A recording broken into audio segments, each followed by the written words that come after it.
Okay, I'm back. The next components I want to do are the 3 transistors.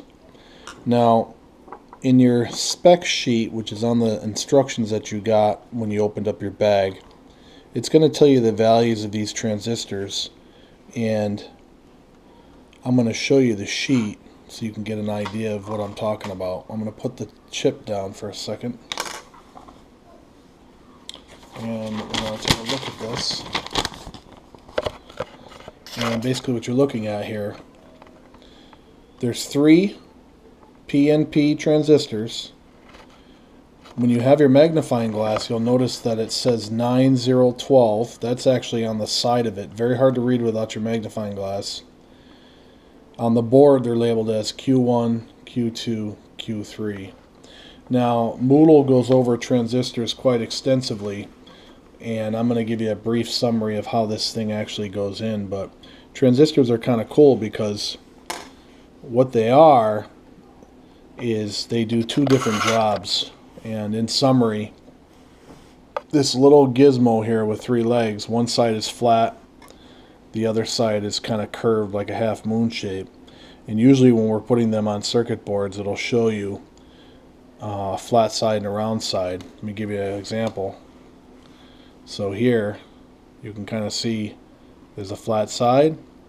It says Q1, just like your instructions. 9012. There's Q2. And over here is Q3. If I flip my board around, I kind of want to give you an idea where these things sit. That's why I'm doing them next, because these are right next to the timer, which this integrated circuit board is. It's actually a type of timer. It's a binary counter, and this counter allows these LEDs to flash and sequence at different timed intervals. In either event, I have 3 solder points. There's another 3, and there's another 3. I want to get these out of the way because I'm trying to work away from the counter.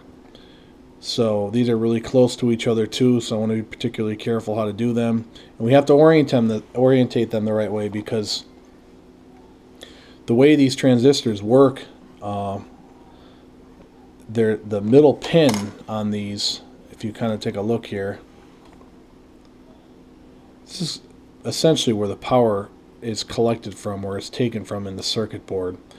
And this decides whether current is going to flow this way or that way.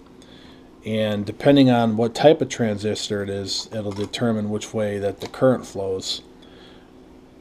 In summary, these little transistors, and this one actually goes here, I already checked the value. In your kit, you've got 2 different value ones. 3 are the same and 1 is different. They physically look a little different too, but you can see the orientation of this flat side down, and I'm going to stick this in here. And what I'm actually going to do is I'm going to push it down a little bit, and I'm going to fold the leg over, and I'm going to fold the leg over. That'll hold it in place a little more solid. But basically, just to give you a general idea, transistors do 2 different things. They either act like a switch, which we're very familiar with switches because we just got done with motor controls, or they act like an amplifier. So interestingly enough, this particular kit that we're making is actually part of the amplifier circuit. So if you look on the picture, that's shown here, that's the amplifier, that's the microphone essentially, and what's going to take in the sound from the ambient area around you, it's going to amplify it with the help of these 3 transistors. So really, transistors were made in, I think, like 1947 or something. That was when they originally first invented, and there's hundreds of millions, if not billions, of these on a small scale inside computers, and that's what's making our whole life what it is today. If it weren't for the transistor, we would definitely not have the storing and memory and capacity of computers. Pretty cool though. I'll tell you more about that later. Getting back to this, what we're going to do is We're going to put this one on first. If I flip the board around, you'll see that at this stage of the game, I could probably put my solder here, my soldering gun here. Once again, my soldering gun here, my solder here. And I'm going to get all three of these made up. We'll do these three and these three, making sure that you put these in the right way. Once again, before you solder, check the orientation, make sure the flat side matches, and more importantly, make sure that you have the 90-12 that is there. And it's very hard to read. You got to put it under the magnifying glass.